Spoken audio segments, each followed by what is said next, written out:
Hello everyone. तो पिछले video में हम लोगों ने अध्याय 6 जो कि संधि है उसमें स्वर संधि देखा था। आज हम लोग इस वीडियो में व्यंजन संधि देखेंगे। चलिए शुरू करते हैं। तो व्यंजन संधि क्या होती है? जब किसी व्यंजन के बाद किसी व्यंजन या स्वर के आने से कोई परिवर्तन होता है तो उसे व्यंजन संधि कहते हैं। क्या परिभाषा कह रही है व्यंजन संधि की? जब किसी व्यंजन मतलब सबसे पहले क्या रहना चाहिए? व्यंजन। व्यंजन के बाद किसी व्यंजन या स्वर मतलब व्यंजन या स्वर के आने से कोई परिवर्तन होता है तो उसे व्यंजन संधि कहते हैं। उदाहरण के तौर पे जगत और ईश, ये क्या हो गया? व्यंजन। ये क्या हो गया? स्वर। तो इसमें क्या परिवर्तन हो रहा है? जगदीश हो जा रहा है। ठीक है। सत धन जन, ये दोनों क्या हो गए? व्यंजन। व्यंजन क्या हो जाएगा? संजन सज्जन। ठीक है।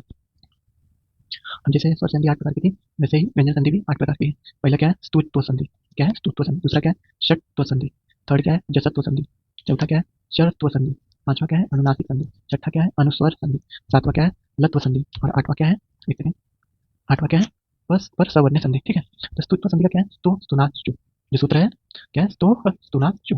जो षट्व संधि का हो क्या है? स्तो ष्टना शट। और जो जसत्व संधि का सूत्र हो क्या है? जलाम जसो अंते। जलाम जसो अंते। और जो चत्व चरत्व संधि का अर्थ क्या है? खरीच। ठीक है। जो अनुनासिक का है ये रो अनुनासिके अनुनासिको वाह। और जो अनुस्वार का है वो क्या है? मो अनुस्वार। और जो तत्व का है वो क्या है? तोरली।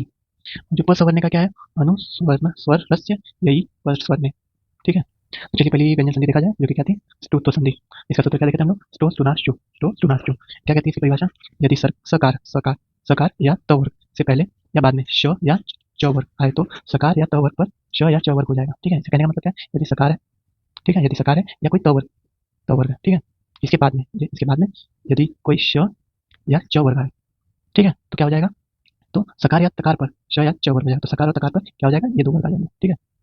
उदाहरण के तौर पे देख लेते हैं। तो पहला उदाहरण है हरि से धन शेते। तो इसमें क्या है? स वर्ग है और ये क्या हो गया? श दिया। ठीक है। इससे क्या बन गया? तो ये जो पार्ट था सकार जो था ये क्या बन जाएगा? श बन जाएगा। ठीक है। उसमें परिवर्तन हो गया तो हरि शेते। दूसरे उदाहरण में क्या है? शत त वर्ग है और धन चरित्र। चरित्र में यहाँ पे क्या आ गया? च वर्ग। तो यहाँ पे ये क्या हो जाएगा? च वर्ग में बदल जाएगा। तो सचित सच रितम। ठीक है। तीसरा देखते हैं तपस। स वर्ग आ गया, धन च वर्ग आ गया, चर्या। ठीक है। तो इस स की जगह क्या हो जाएगा? श आ जाएगा। ठीक है। तो क्या हो जाएगा? तप चर्या। ठीक है। चौथा क्या है?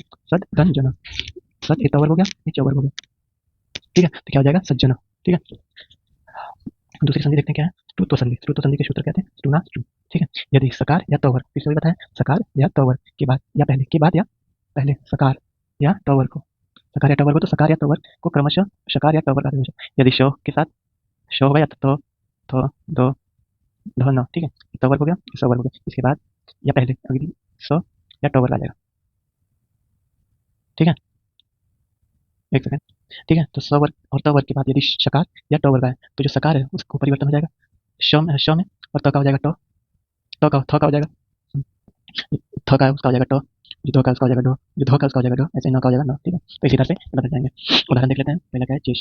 क्या है? चेश। तो पहले क्या आ गया? शकार आ जाएगा, फिर उसके बाद तो इसमें क्या आ गया? जो शकार हो वो जो त वर्ग उससे पहले आ गया। ठीक है। तो शकार क्या हो जाएगा? जो त वर्ग था ये क्या बन जाएगा? ट बन जाएगा। ठीक है। नोट करके चेंज करते हैं। जो ट हो जाएगा क्या हो जाएगा? ट बन जाएगा। तो यहाँ पे क्या हो गया? चेष्टा। ठीक है। जो दूसरा उदाहरण है उद।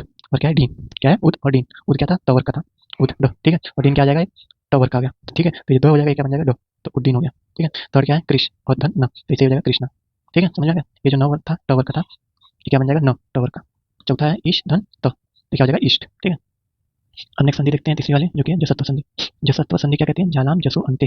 झालाम जसो अंते। झालाम अंते का झल, वर्गों के प्रथम द्वितीय तृतीय चतुर्थ व उष्म व्यंजन।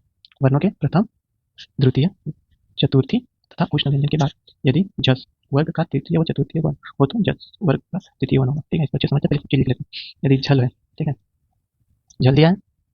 झल क्या बोल रहा है? वर्ग, जो भी वर्ग है, चारों वर्ग है, क वर्ग, च वर्ग, ट वर्ग और थ वर्ग। ठीक है। एक वर्गों को यदि लिख लेते हैं हम लोग, तो क ख ग घ ञ च। एक मिनट।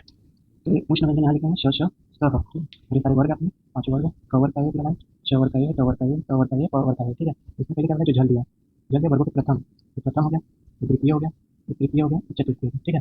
इसमें क्या बोला? झल वह उष्ण व्यंजन, तो इनके ये जो चारों हैं और ये उष्ण व्यंजन। ठीक है। इनके बाद यदि जस वर्ग का तृतीय और चतुर्थी, यदि जस आ गया तृतीय बन गए, ये चतुर्थी वन। ठीक है। चतुर्थी वन हो तो जस वर्ग होगा, कौन सा वर्ग होगा? वर्ग का तृतीय। तो इस सबका जो कन्वर्जन हो जाएगा कौन सा? ए वन। समझे ना? बात देख लेते हैं। उदाहरण उदाहरण में पहला क्या है? वाक और ईश। ठीक है। क्या है? वाक और ईश। तो इसको देखते हैं कौन सा है आपका? है प्रथम वाला। ठीक है। जल में प्रथम वाला और ईश दिया। ठीक है। ईश दिया, ईश जल प्रत्याहार में अगर देखा जाए तो क्या क्या आ जाएगा? तो प्रत्याहार में देखा जाएगा ये क्या हो जाएगा? ईक है तो क क्या बन जाएगा? तृतीय वन का बन जाएगा अपने अक्षर का। क क्या बन गया? ग बन गया, तो वालिश। ठीक है। दूसरा क्या? जगत, ये तवर का है और आत्मा। ठीक है। तवर क्या बन जाएगा? अपने ही वर्ग का तृतीय वन। ठीक है। तो जगात्मा। ऐसे अप है तो जम, तो अप है पावर का, तो उसमें अपने तृतीय बन जाएगा, तो फिर वर्ग का जो स्थान है वो ले लेगा, तो अपजम। जैसे चतुर्थ क्या है? चतुर्थ उदाहरण क्या है? सिद्ध, सिद्ध गंधी। सिद्ध ध क्या बन जाएगा? सिद्ध गंधी है, तो जो धी हो जाएगा, ये क्या बन जाएगा अपना? तृतीय वन। तृतीय वन क्या बन जाएगा? ठीक है, सिद्धि होगी। वहीं चित्त है धन आनंद है, तो चित्त आनंद हो जाएगा। ठीक है, यहाँ पे दिया हुआ है जस प्रत्याहार में कौन कौन से हैं? ज ब ध ड द। ठीक है, जस प्रत्याहार कौन कौन से आ जाएंगे? झ ब ध ड़ द स ज ब इ न त। जस प्रत्याहार कौन कौन से हैं? ज ब ग ड़ द स। तो ये हो गए। ठीक है, यहाँ पे एक परिवर्तन देखना है कि मतलब किस आधार पे क्या चेंजेस होंगे। चौथा देखना हम लोग, चौथा संधि क्या है? जड़त्व संधि। जड़त्व संधि का क्या है? सूत्र है परिचय। क्या है? परिचय। ठीक है, परिचय में क्या बोला है? झल। झल प्रत्याहार के बाद यदि खर वर्गों के प्रथम व द्वितीय हुआ और स स स वो तो चर वर्ग का चर वर्ग का प्रथम वर्ग होगा और स स होगा। तो पहले देखते हैं खर क्या है? ख प छ ट। ख प्रत्याहार में ऐसा सारे बना गए। ठीक है, और चर प्रत्याहार में ऐसा ही बना गया। उदाहरण में देखें तो उद और सव। उद और सव क्या हो जाएगा? प्रथम बनाएगा तो द कौन से बनता है? स वर्ग का। ठीक है, तो द क्या हो जाएगा? उस स। ठीक है, वही तद है फलम, तो द क्या हो जाएगा? फिर से तवर में हो जाएगा, फिर तब बन जाएगा तो तत्फलम। फिर सत्कार, तो क्या है? तवर का है, तो अपने वर्ग के प्रथम जो वर्ण वो बन जाएगा सत्कार। ठीक है, ज्यादा इसमें कुछ करना नहीं। चौथा हो गया, फिर पांचवा अपना संधि का क्या है? अनुनासिक संधि। क्या है? अनुनासिक संधि का सूत्र क्या था? यरो अनुनासिक अनुनासिको वा। यरो अनुनासिक अनुनासिको वा। इसमें क्या है? क च ट त प वर्ग, जो सारे वर्ग हैं, पांचों वर्ग हैं अपने, के बाद यदि वर्ग का पांचवा वर्ण हो, पांचों वर्ग है उसके जो पांचवा वर्ण है, पांचवा वर्ण कौन सा? अनुनासिक वाला जो वर्ण। ठीक है, पांचवा वर्ण यदि पांचवा वर्ण हो तो क च ट त प वर्ग का वर्ण अपने वर्ग के पांचवें वर्ण में बदल जाएगा। जो पांचवा वर्ण रहेगा उसमें बदल जाएगा। जैसे षट मुखम। क्या है? षट मुखम, तो ट में कौन सा है? ट वर्ग का है। ठीक है, ट वर्ग का इसका पांचवा वर्ण क्या आ जाएगा? न। तो षण मुखम। ठीक है, तत न। त कौन सा है? त वर्ग का। त वर्ग में पांचवा वर्ण क्या है? न। पांचवा वर्ण क्या है? न, तो तन हो जाएगा, तना। ठीक है, छठा देख लेते हैं। छठा क्या है? अनुस्वर संधि। छठा क्या है? अनुस्वर संधि का सूत्र क्या है? म अनुसार। म अनुसार पदांत म, पदांत म के बाद कोई हल व्यंजन, कोई भी व्यंजन हो तो म के स्थान पर अनुस्वार हो जाता है। तो पदांत, पदांत मतलब पद के अंत में यदि म है और कोई भी उसके बाद व्यंजन है। ठीक है, तो जो पदांत का म है क्या हो जाएगा? व्यंजन बन जाएगा, तो संसार। स्वयं यहाँ पे म है पदांत में और यहाँ पे वर, तो स्वयं वर। ठीक है, तो सातवां क्या है? लघु संधि। लघु संधि का क्या सूत्र है? तुरली।